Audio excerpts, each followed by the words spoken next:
Ladies and gentlemen, welcome back to the channel, and Season 1 is now live for Modern Warfare 2.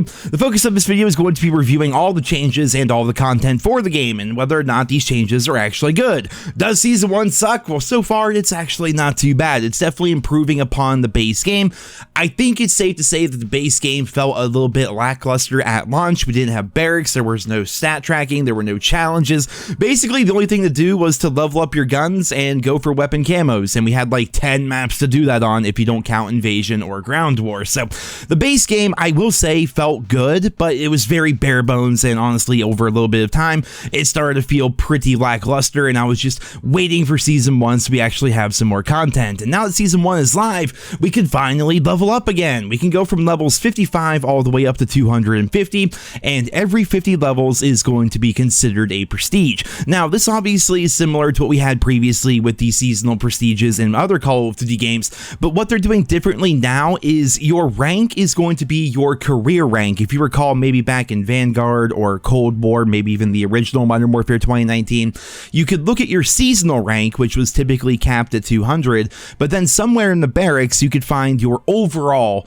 career rank, right? Which might be like, I don't know, 750 or something like that, you know what I mean? So that's going to be how ranks work here within Modern Warfare 2. If you make it to level 250 here with Season 1, when Season 2 starts, you're not going to go back to level 55, you're just going to stay at level 250 and then go from level 250 presumably up to level 500 if you get all your levels throughout Season 2, right? So that's actually kind of cool. You'll eventually be seeing a bunch of people in our games, considering it's going to be a 2-year game, they're going to be like level 2000 or something like that. So I have to wonder if they're going to do a stat squish at some point, but we can finally level up again. XP actually means something again, and I'm actually pretty happy about that. And speaking of XP, we now have challenges in the game, though honestly I'm pretty disappointed by them. The challenges, for starters here, are horribly hard to find, right? The UI was apparently fixed with this update. I don't see it. I don't see how the UI is any better really whatsoever. In fact, if you want to find your challenges in this game, you have to go to customize, and then from there go to calling cards, and then once you're in that menu, that's where you can find the challenges. The challenges themselves are really just bare bones and basic and grindy. It's like get 10,000 kills, get 1,000 melee kills, call in X amount of kill streaks. You know, there's a bunch of challenges for DMZ as well, and yeah, those are basically all the challenges in the game. There's a lot of them, but it's mostly just stuff you'll get if you grind the game a lot over the course of the coming years, like 5,000 assists, 10,000 kills, you know, whatever amount of kill streak kills, whatever amount of vehicle blow-ups, you know what I mean? Like, just basically stuff you do in-game. The more you do it, you'll eventually do the challenges, and as far as we can tell, there is no 100%er. Now, one thing that there is, however, is we're going to see the return of prestige challenges. Now, what prestige challenges are is every time you hit a new prestige within a given season, you will be presented with these prestige challenges, and if you do all the prestige challenges throughout a given season, you will unlock a calling card. There you guys go. I was really hoping it'd be something different, something better. In Modern Warfare 2019, we had this animated emblem that would slowly get crazier over time. Even then, that wasn't all that cool, and now we get a calling card. And the thing about calling cards, right? Like, I get that they make you stick out a little bit if the person that's in your lobby understands what you had to do to actually acquire that calling card, but there's so many calling cards in the game. The shop has been updated. There's like 20 different bundles in there. There's countless calling cards associated with Modern Warfare 2. So when people see this calling card for having done every single prestige challenge within a given season, then people are just going to say, oh, who cares? I don't even know what that one is supposed to mean. I think it'd be a lot better if we got a skin, for example, a special operator, a special camo, something that'll make you stick out for actually sticking to the game. You know, they're always talking about the idea of player retention and getting people invested in the game. Well, having these like actually awesome tangible rewards for you to work towards that is going to take a lot of time and effort to acquire. That's how you do it. We should have a badass skin for doing all the prestige challenges, but alas, we get a ghost calling card, which has the Modern Warfare 2 logo on it. Speaking of things that are a little bit underwhelming, the combat record is now in the game, but it's currently bugged. I was actually pretty shocked when it showed me how much playtime I have. It's not tracking your playtime properly. I played about a half an hour's worth of games, and it gave me like 5 minutes worth of time played on my combat record, so apparently that's bugged. And kills and deaths in private match are also counting towards your stats, so there you have it. Stats in this game just are completely bugged and completely just bleh, you know what I mean? But then again, I kind of gave up on the idea of stat tracking when it wasn't there at launch. And I'm like, screw it. I'm using the bad guns because I don't have to worry about my KD anymore. I don't have to worry about maintaining a high win-loss anymore. You know, so I ran around, got the riot shield gold, the combat knife gold, and I think I'm a few vehicles away from finally finishing up platinum on the launchers. I don't know how I'm going to get polyatomic with those stupid double kills, but yeah, so combat record is here. It doesn't work properly, and we'll see if it gets updated. Now, speaking of things that aren't working properly, Shoot House is in the game, though unfortunately there are invisible walls on the map which make it so your bullets don't work. Yeah, who would have thought, Infinity Ward? Who would have thought? Like, literally, you just had to copy and paste a map into the game, upgrade the textures, basically send the art team in to update the outside of the map, change up the lighting, and change up the textures. That's all you had to do, and somehow there are invisible walls on the map. Now, when you're not fighting against invisible walls, the map feels like it used to. In fact, my very first game on Shoot House was pretty damn funny. You guys are seeing footage of it right now. I'm like, this is the Shoot House I remember. Literally being spawn killed 24/7 by a full party. That shit sucked, but eventually after backing out of that game and getting into a new match, then suddenly I was actually able to play the game and it felt pretty good. And as you guys were seeing, I'm using the brand new submachine gun, so let's go ahead and talk about that.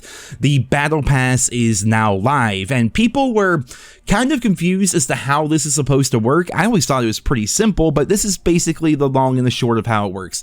You start off with one sector of the Battle Pass, and from there, these Battle Pass tokens that you get for playing the game and leveling up and things like that, you use those tokens to then purchase things from that sector. You get the 4 things at the bottom, then you get the thing at the top. Every sector requires 5 tokens. Then once you're done with that sector, you can move on to your choice of any adjacent sector. So if you're like me and you want to get the new submachine gun kind of early, you went from the first sector to the second sector and basically just made your way towards where the new submachine gun was. And then from there, you made your way towards where the new sniper rifle is. You know what I mean? So basically, it allows you to get everything on the Battle Pass. Of course, you can buy tier skips and stuff like that. I got the Vault Edition of the game because I'm an asshole who wanted a double weapon XP because leveling just takes forever in this game, especially with rocket launchers and riot shields.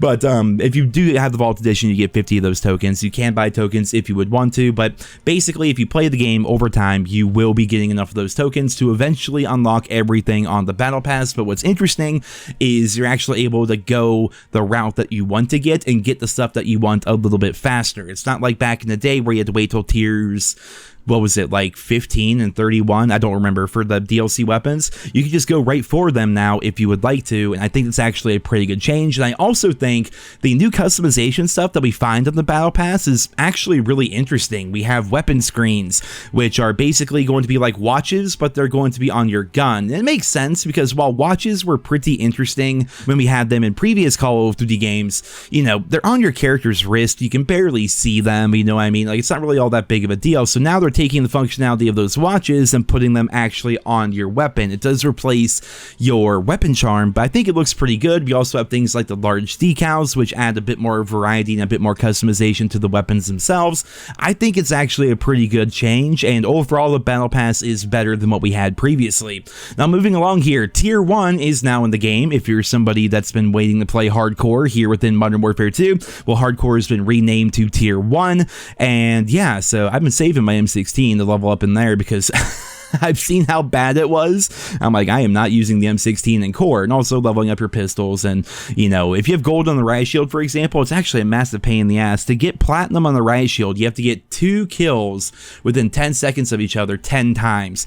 And while it's not that hard to go on a 2 kill streak with a riot shield, getting 2 kills within 10 seconds in core game modes where you have to go bop bop, then bop bop one more time, like, that's hard to do. So Hardcore is going to make that a little bit easier, I would presume. You know, so I think Tier 1 is going to be pretty popular as people are grinding to level up their weapons, to get new attachments and get new camos and things like that. So yeah, that is in the game now. And finally, if you guys are wondering about Warzone 2 and DMZ, I will have those be featured in separate videos. The focus of this video here today is simply just the multiplayer, the changes that were made, and overall, The Season 1 does feel good. A lot of it's bugged, and that's kind of to be expected, which is sad, honestly, because we're just gotten so used to Infinity Ward and Treyarch, even Sledgehammer, Activision. We're used to the game never releasing in the proper good state, and we knew going into it that Season 1 was not just going to, release without a hitch. It just wasn't. So hopefully they're going to fix the invisible walls on Shoot House. Hopefully they fix the combat record for people that care about that, and hopefully they continue to adjust the UI, because what we have currently is really bad. I bet most of you watching this video had no idea that challenges were even in the game, because you had to go to customize and then calling cards to then find the challenges. Doesn't make any sense, but it does feel good to level up again. It does feel good to have new weapons to play around with, and of course DMZ and Warzone are there as well, which I definitely think a lot of people are going to be pretty excited to play. So ladies and gentlemen, there you have it. That is my full-on impressions / review of Season 1 and all of the new content. I hope you enjoyed this video. Leave your thoughts and feedback down there in the comments. Be sure to subscribe if you're new around here, and I hope you guys all have a wonderful day.